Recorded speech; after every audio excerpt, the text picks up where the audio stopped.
అన్ని నగలకు తరుగులో 1% తక్కువ. అంతేకాదు మీ పాత నగలకు 150 రూపాయలు గ్రాముకు ఎక్కువ ఇస్తాము. ఇరాన్ అమెరికా వార్లోకి ఇప్పుడు ఇజ్రాయెల్ కూడా వచ్చినట్టుగా కనిపిస్తుంది. అంటే 5 రోజులు గ్యాప్ ఇచ్చిన తర్వాత మళ్ళీ ఇప్పుడు చేరి ఇరాన్ పైన అటు ఇజ్రాయెల్ అమెరికా కలిసి దాడులు చేస్తున్నట్టుగా కనిపిస్తుంది. సో ఈ వార్ ఎక్కడి వరకు దారి తీయొచ్చు అనే అంశం మీద ఒకసారి డిస్కస్ చేయడానికి ప్రజెంట్ మనతో పాటు దాము బాలాజీ గారు సీనియర్ జర్నలిస్ట్ ఉన్నారు. వారిని అడిగి తెలుసుకునే ప్రయత్నం చేద్దాం. నమస్కారం సార్. సార్, అమెరికా ఇజ్రాయెల్ ఇప్పుడు కలిసి ఇరాన్ మీద అంటే గ్యాప్ తర్వాత దాడులు చేసే అవకాశాలు ఉన్నట్టుగా మనకు కనిపిస్తుంది. సో ఈ వార్ కాస్త పెరిగిపోతున్నట్టుగా తెలుస్తుంది. ఎందుకంటే ఈజిప్ట్ ఎంటర్ అయిపోయింది, ఇలా కొన్ని దేశాలు ఎంటర్ అయ్యి ఎక్స్టెండ్ అయితే అవుతున్నాయి. మళ్ళీ ఎర్ర సముద్రం వరకు ఈ వార్ వెళ్ళిందని కూడా వార్తలు వినిపిస్తున్నాయి. సో ఏం జరుగుతుంది, వార్ ఇంకెంత వరకు వెళ్ళొచ్చు, ఇదేమన్నా వరల్డ్ వార్ కు దారి తీసే అవకాశాలు ఉన్నాయా? యాక్చువల్గా యుద్ధం మొదలయ్యి ఇవాళకి 147 రోజులు కంప్లీట్ అయినాయి.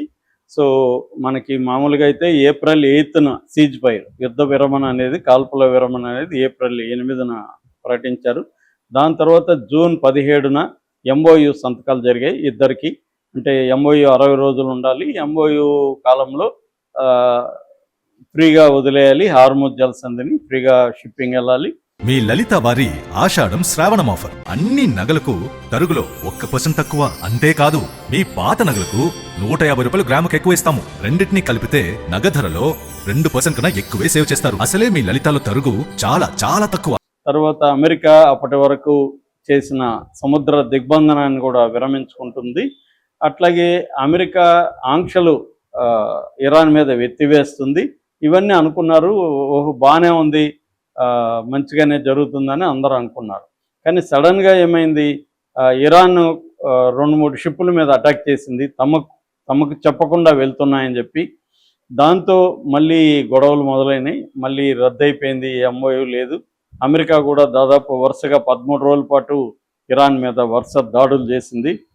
ఒక్కసారిగా వార్ అనేది పెరిగిపోయింది. సో మధ్యలో మళ్ళీ ట్రంప్ ఆపాడు. మళ్ళీ నిన్నటి నుంచి సెంటికామ్ అటాక్ మొదలైంది. ఈ మధ్యకాలంలో ఇరాన్ ఏం చేస్తుంది, ఇటు జోర్డాన్లో, కువైట్లో, యుఏఈలో, బహ్రెయిన్లో ఉండే అమెరికన్ స్థావరాల మీద అటాక్ చేయడం మొదలుపెట్టింది. కొంతమంది సైనికులను కూడా అమెరికన్ సైనికులను చంపింది. ఇప్పటి వరకు ఈ మొత్తం యుద్ధంలో 17 మంది అమెరికన్ సైనికులు చనిపోయారు, వందలాది మంది సీరియస్గా గాయపడి ఇంటికి వెళ్ళిపోయారు. ఇప్పుడు మొత్తం మిడిల్ ఈస్ట్లో అమెరికాకు సంబంధించి 50,000 మంది సైన్యం ఉన్నారు. మరోపక్క లేటెస్ట్గా ఈజిప్ట్ మీద దాడి జరిగింది. ఈజిప్ట్లో ఉండే 2 గ్యాస్ స్టేషన్ల మీద అటాక్స్ జరిగాయి. అయితే ఈజిప్ట్ మీద మేము చేయలేదని ఇరాన్ అంటుంది. ఇది క్లియర్గా ఇజ్రాయెలే చేసి మమ్మల్ని బదనాం చేయడానికి ఇజ్రాయెల్ చేస్తుంది. ఎందుకంటే వార్లో ఒక్కొక్కసారి నీ కొత్త శత్రువులను పుట్టించాలంటే అవతలని అటాక్ చేస్తే అది ఇరాన్ మీదకి దోయచ్చు. అది గల్ఫ్ దేశాల మీద అప్పుడప్పుడు ఇజ్రాయెల్ పనిచేస్తుంది అనేది గతంలో కూడా వచ్చాయి. నిజానికి ఈజిప్టు ఇరాన్ మధ్య మంచి సంబంధాలు ఉన్నాయి. ఇప్పటి వరకు ఈజిప్ట్ మీద యుద్ధంలో ఎవరు కూడా దాడి చేయలేదు. సో ఫస్ట్ టైం ఇప్పుడు. సో అది టెన్షన్కి దారి తీస్తుంది. మరోవైపు ఇప్పటి వరకు హార్ముజ్ జలసంధిని మాత్రమే క్లోజ్ చేసింది ఇరాన్. దాని తర్వాత ఇప్పుడు బాబల్ మండబ్ అని అక్కడ రెడ్ సీలో ఇప్పుడు ఎట్లాగైతే హార్ముజ్ ఉందో అక్కడ బాబల్ మండబ్ అని అక్కడ ఒక ఇది ఉంది. దాన్ని ముఖ్యంగా సౌదీ అరేబియా షిప్పులు పోనీయకుండా ఆల్రెడీ అక్కడ హౌతీలు యెమెన్లో 2 రకాల గవర్నమెంట్లు ఉంటాయి. ఒకటేమో యెమెన్ గవర్నమెంట్, 2 హౌతీలు గవర్నమెంట్. ఈ హౌతీల కంట్రోల్లో రెడ్ సీ ఉంటుంది, ముఖ్యంగా ఈ మండబ్ అనేది ఉంటుంది. సో అక్కడ వీళ్ళు ఆపేశారు ఇప్పుడు. దాంతో సౌదీ అరేబియాకి అక్కడ రెడ్ సీలో ఉండే ఈ యెమెన్లో ఉండే హౌతీలకు మధ్య వారు మొదలైంది. మరోవైపు ఇరాక్లో ఉండే ఇరాన్ మిలీషియా ఇరాక్లో కూడా ఉంటుంది. ఆ మిలీషియా సౌదీ అరేబియా షిప్పుల మీద దాడి చేస్తుంది. కాబట్టి మొన్న అమెరికా, సౌదీ అరేబియా కాబట్టి కలిసి ఇరాక్లో వాళ్ళ మీద దాడి చేసింది. మరోవైపు కాస్పియన్ సీ గురించి నేను చెప్పాను, అది ల్యాండ్ సరౌండెడ్ వాటర్. అది అక్కడ ఇరాన్ షిప్పుల మీద ఉక్రెయిన్ దాడి చేసింది. ఇలాగా వార్ పెరుగుతూ ఉంది. మరోవైపు అమెరికాలో నిన్న ఏపీ ఎన్ఓఆర్సి అని ఒక పోల్ జరిగింది. అంటే ఇరాన్ యుద్ధం గురించి మీరేమనుకుంటున్నారని అమెరికా ప్రజల్ని అడిగారనమాట. అందులో 80% యుద్ధాన్ని వ్యతిరేకిస్తున్నారు. అంటే ట్రంప్కి ఇన్సైడ్ అమెరికా విపరీతమైన వ్యతిరేకత పెరుగుతుంది యుద్ధాన్ని ఆపమని. కానీ ట్రంప్ యుద్ధాన్ని ఆపే పరిస్థితిలో లేదు. ఈ మధ్యలో Israel Netanyahu and Trump meeting అయింది. దాదాపు 1.5 అవర్ మీటింగ్ జరిగింది. సో ఈ మీటింగ్ జరిగిన తర్వాత కొత్తగా వస్తున్న వార్త ఏంటంటే ఇజ్రాయెల్ మళ్ళీ వార్లోకి ఎంటర్ అవబోతుంది, ఇజ్రాయెల్ అటాక్ చేయబోతుంది ఇరాన్ని అని అంటున్నారు. ఎందుకంటే నెతన్యాహుకి వార్ కంటిన్యూ కావడం అవసరం. అక్టోబర్లో ఎన్నికలు జరుగుతున్నాయి. ట్రంప్కి ఏమో ఈ వార్ కంటిన్యూ కాకూడదు. కానీ నెతన్యాహు కంట్రోల్లోకి ట్రంప్ ఉన్నాడు కాబట్టి ట్రంప్ వేరే మార్గం లేదు. ట్రంప్ ఏంటంటే ఒక రకంగా ఇరుక్కుపోయినాడు. తనకు సంబంధం లేని వారిలోకి నెతన్యాహు కోసం వచ్చి ఇప్పుడు పీక్కోలేడు లాక్కోలేడు అంటే అయిపోయింది. యుద్ధం నుంచి బయటికి వెళ్తేమో ఇరాన్ దగ్గర పరాభవం చెందినాడని చెప్తాడు. యుద్ధం చేస్తుంటేమో అక్కడ ఇన్సైడ్ అమెరికాలో వ్యతిరేకత ఉంది. యుద్ధం మనకు అవసరం లేదు కదా, ఎందుకంటే ఆల్రెడీ 65% ఈ ప్యాట్రియాటిక్ డిఫెన్స్ సిస్టమ్ అంటారు. ఈ డిఫెన్స్ సిస్టమ్ 65% అమెరికా దగ్గర ఉన్నవన్నీ వాడేశారు. 1000 మిసైల్స్ వేసేశారు.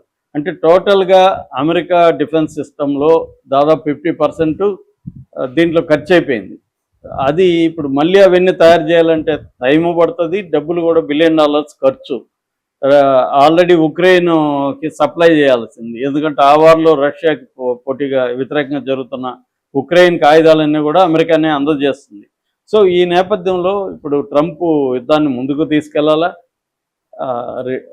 శాంతి వైపు వెళ్ళాలా. లేటెస్ట్గా ట్రంప్ ఏం చెప్పాడంటే ఐ డోంట్ బిలీవ్ ఇరాన్ అని చెప్పాడు. ఎందుకంటే చర్చలు జరుగుతున్నప్పుడే జోర్డాన్లో దీని మీద అటాక్ చేశారని. ఆయనేమో చేయనట్టుగా, ఆయన కూడా ఫిబ్రవరి 20 చర్చలు జరుగుతున్నప్పుడే కదా చేశాడు. స్టార్ట్ చేసింది అతనే యాక్చువల్గా. సో ఇప్పుడు ఇరాన్ ఏమో చాలా స్ట్రాంగ్గా ఉంది, మాకు ఎంత నష్టం వచ్చినా పర్వాలేదని. ఇరాన్ దగ్గర ఇప్పుడు మొన్నటి వరకు ఒక ఆయుధం ఉండేది, ఏది హార్ముజ్ జలసంధి అనే ఆయుధం. ఇప్పుడు ఇది కూడా వచ్చింది, ఈ రెడ్ సీ కూడా వచ్చింది. అంటే ఈ 2 సముద్రాల్లో కలిసి వ్యాపారం ఎంత పోతుందంటే 35% ఆఫ్ ఆయిల్, 35-40% ఆఫ్ గ్యాసు ఈ 2 చోట్ల నుంచి వెళ్ళాలి, యూరప్కి, ఏషియాకి, గల్ఫ్ దేశాల నుంచి. సో అక్కడి నుంచి మళ్ళీ ఈ దేశాలకి ఆహారం కానీ మిగతావి రావాలి. ఇప్పుడు ఇది కానీ ఆగిపోతే మొత్తం ఆర్థిక సంక్షోభం ప్రపంచంలో ఆల్రెడీ స్టార్ట్ అయిపోయింది, మన ఇండియాలో చూస్తున్నాము. అది ఇంకా పెద్దగా పెరిగిపోతుంది. సో ఇది ఇప్పుడు ఎక్స్టెండ్ అవుతుంది. సౌదీ అరేబియా కూడా యాక్టివ్గా రంగంలోకి దిగుతూ ఉంది. మరోపక్క ఉక్రెయిన్ దాన్ని యూరోపియన్ వార్గా మార్చాలని ఉక్రెయిన్ ప్రయత్నిస్తుంది. మరోపక్క ఇజ్రాయెల్ కూడా ఇప్పుడు ఇరాన్ మీద మళ్ళీ అటాక్ చేస్తుంది. మళ్ళీ ఈ యుద్ధం పెద్దగా మారడం, ఎక్స్టెండ్ అవ్వడం, ఈ 2 జరుగుతాయి. అంటే ఇంటెన్సిటీ పెరుగుతుంది, ప్లస్ కొత్త ప్రాంతాలకు విస్తరిస్తుంది. ఇది జరిగితే మాత్రం ప్రపంచ యుద్ధం రాకపోవచ్చేమో కానీ ప్రపంచ ఎఫెక్ట్ మాత్రం విపరీతంగా ఎఫెక్ట్ అవుతుంది. ఎందుకంటే ఇది కీలకమైన ప్రాంతం కాబట్టి ఎఫెక్ట్ అవుతుంది. కొన్ని కోట్ల మంది ప్రజలు దీనివల్ల ఎఫెక్ట్ అవుతారు. ఇది only because of Israel greed, Israel Netanyahu greed, దీనికి తలొగ్గిన ట్రంప్. ఈ 2 కారణాల వల్లే ఇంత ఇది జరుగుతుంది తప్ప వేరే ఏమీ లేదు. అదర్వైజ్ పీస్ఫుల్గా ఉండాల్సిందే ప్రాంతం. మొన్నటి వరకు గల్ఫ్ దేశాలంటే ఒక సురక్షితమైన ప్రాంతం. ఇప్పుడు దీని ఎఫెక్ట్ మన మీద పడుతుంది. ఎందుకంటే గల్ఫ్ దేశాల్లో 1 కోటి మంది ఉన్నారు, వాళ్ళు ఒక 4 లక్షల కోట్ల వరకు ఎవ్రీ ఇయర్ మనకి డబ్బులు పంపిస్తారు. ఇప్పుడు వాళ్ళ డబ్బులు ఆగిపోతాయి. వాళ్ళు అక్కడ నుంచి ఎక్కువ మంది వచ్చేస్తే ఇక్కడ వాళ్ళకి ఉద్యోగాలు, వాళ్ళకి లైవ్లీహుడ్ చూపించాలి. తర్వాత మనకు వచ్చే 40% గ్యాస్, ఆయిల్ అక్కడి నుంచే రావాలి, ఎరువులు, యూరియా ఇవన్నీ అవి ఆగిపోతాయి. సో ఇదంతా కూడా మనకు కూడా చాలా పెద్ద, మనకు సంబంధం లేకుండానే ఈ వార్ ఎఫెక్ట్ అనేది ఎక్కువగా ఇండియా, పాకిస్తాన్, శ్రీలంక ఇలాగ ఏషియన్ దేశాల మీదనే ఎక్కువగా పడుతుంది అన్నమాట. Okay sir, thank you so much sir.